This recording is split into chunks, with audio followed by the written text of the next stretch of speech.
That was Skocne, a tune that I learned from the Beregovsky collection of Jewish folk music. A Skocne is actually a fast Slavic dance, so this song would be used to accompany that dance. I can't help you with your fancy footwork, but I can teach you to play this song on the C diatonic harmonica. This lesson plan is designed to help you expand your repertoire, to learn a new mode, to develop some accuracy in our bending, and finally, we're here to have fun. So I'm going to first play the song through slowly, and you can follow along with the music in your PDF package or with the music on the screen. Enjoy.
When I see a tune like this, I first like to determine what's the key or the mode used in this song. In the case of this particular tune, it's in D misheberach. It's also known as Ukrainian Dorian, Nikris in Ottoman music, and for those of you that know your Greek modes, it's Dorian sharp 4. So we're using all the notes of the C major scale.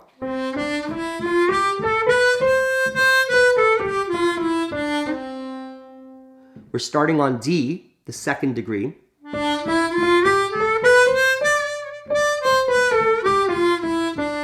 And we're raising the 4.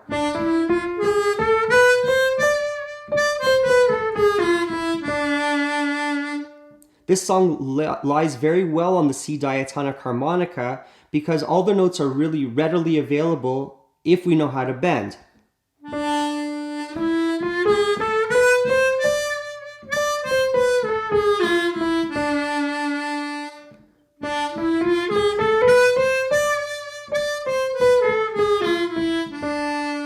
The challenge here is bending that second hole down to the F, so the second hole down 2 half steps.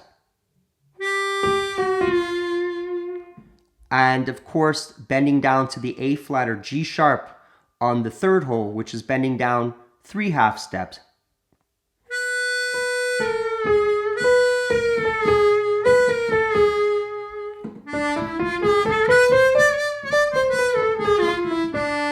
And it's a good idea to run that scale to really listen and hear the sounds of it, and also to get familiar with that area that you may not be comfortable with, to go between that 2-hole draw bend down 2 half steps to the 3-hole down 3 half steps. So what I like to do is maybe even make a little exercise out of that and just repeat and loop that area.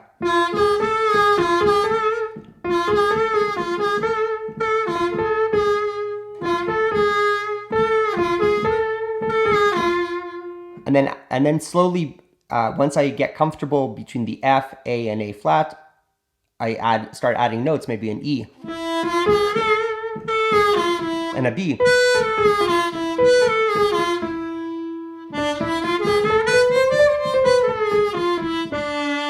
Then we run it in 2 octaves.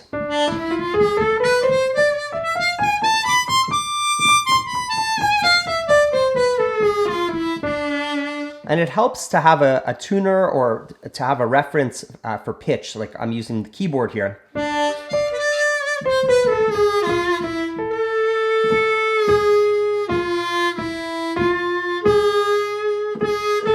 there I hit it a little flat.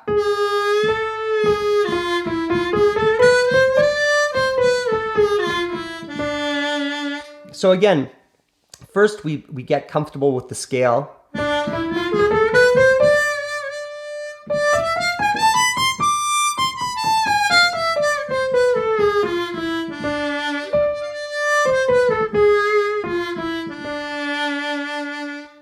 Before we even attempt to play the piece.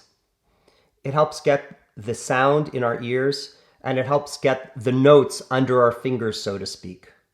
Exercise 1 in our PDF package is a triplet exercise, and I feel that this exercise really limbers us up. I'll play through it slowly.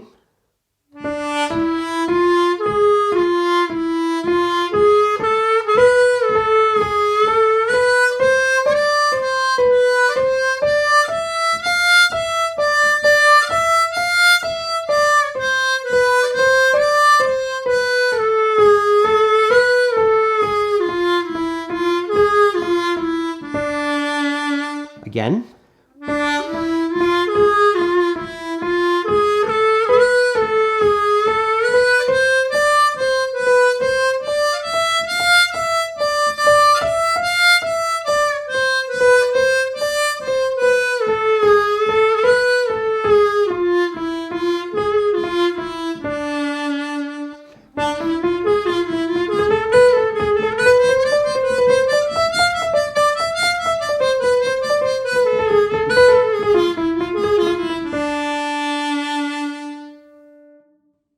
Exercise 2 is a 4-note pattern.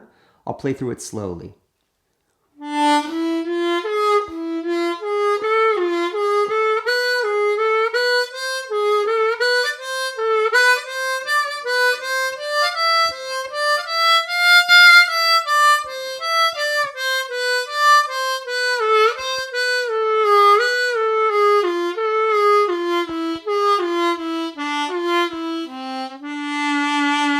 Again.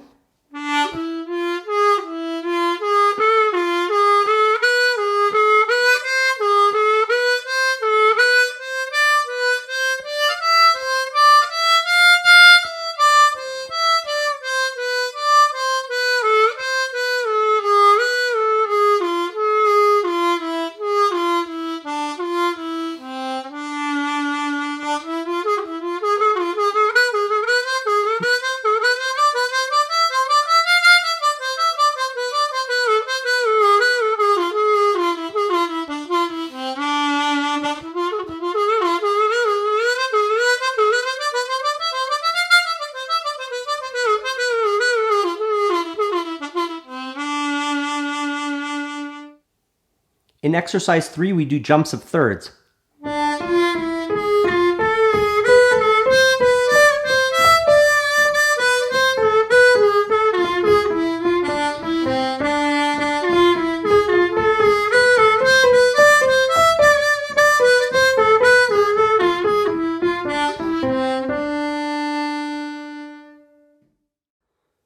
And finally, once I'm done playing through the scales and the exercises, I like to freely improvise on the mode, and I try really hard not to add any other notes other than the notes of the scale itself.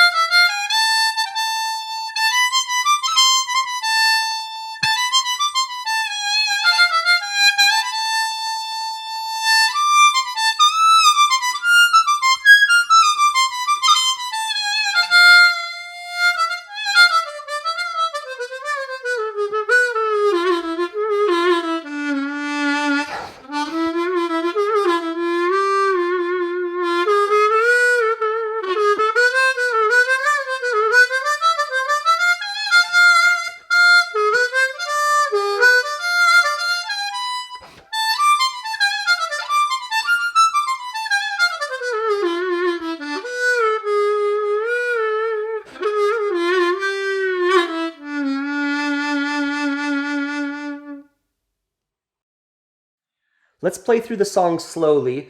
I'm going to use the keyboard as reference just to make sure that our pitch is solid, especially for that starting note, which is an A, which is third whole draw, down 2 half steps. So we have to make sure, of course, that our starting note is in tune, or otherwise the whole piece kind of falls apart from the beginning. So that's not too bad. Okay, it's a good place to start. Here we go.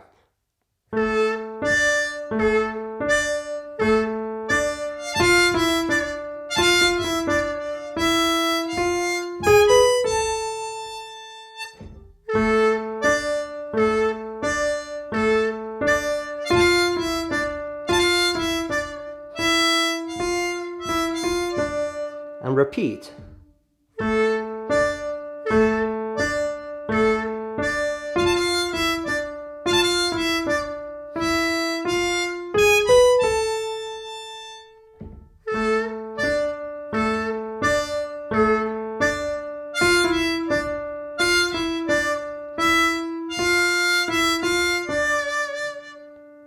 Okay, just a little pause here. I'm going to look at that ornament that keeps on coming back. If you look at the second measure, the F, I always approach it with a little grace note, an A. So that's called a krecht, or a cry in klezmer music. A cry, like a sob. And I'm trying to imitate a clarinet or a violin. So I'm basically sliding quickly between that 5-hole draw and that 6-hole draw. So if we look at, let's say, the first 2 measures, again, it would be something like this.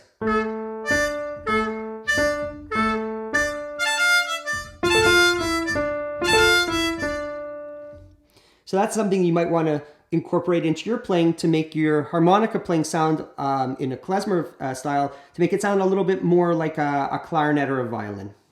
Let's continue to the next section, the pickup to bar 10. So, sorry, I messed up that note, so start again.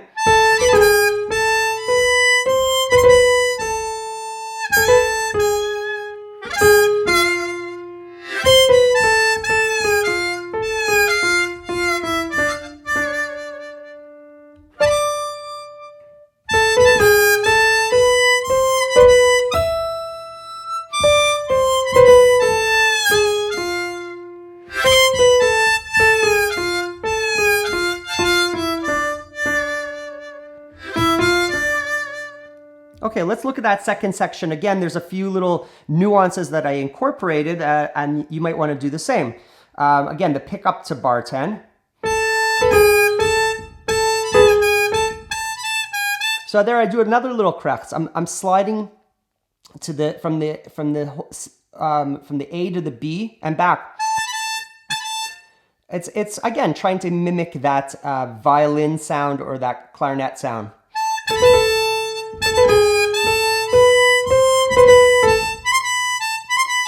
So if you look at bar 11, I'm kind of doing the same thing, a little bit of a trill. So I'm going from hole 7, quickly breathing out. It's more of a mouth breath. It's not, it's.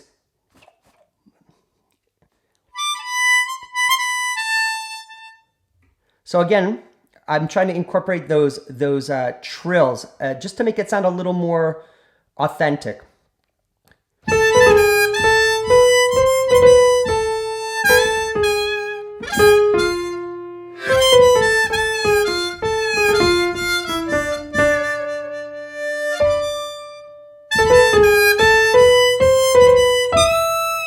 So here I'm doing another type of cry. I'm sliding in and sliding out of that high E. Again, it's all about mimicking the clarinet and the violin and even the voice.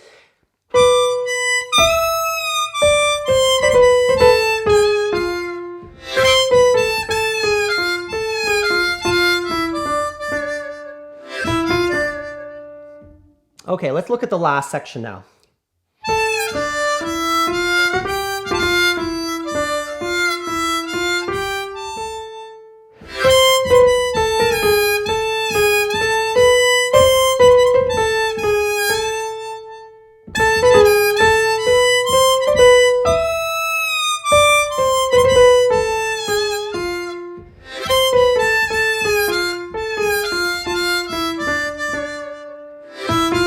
And repeat.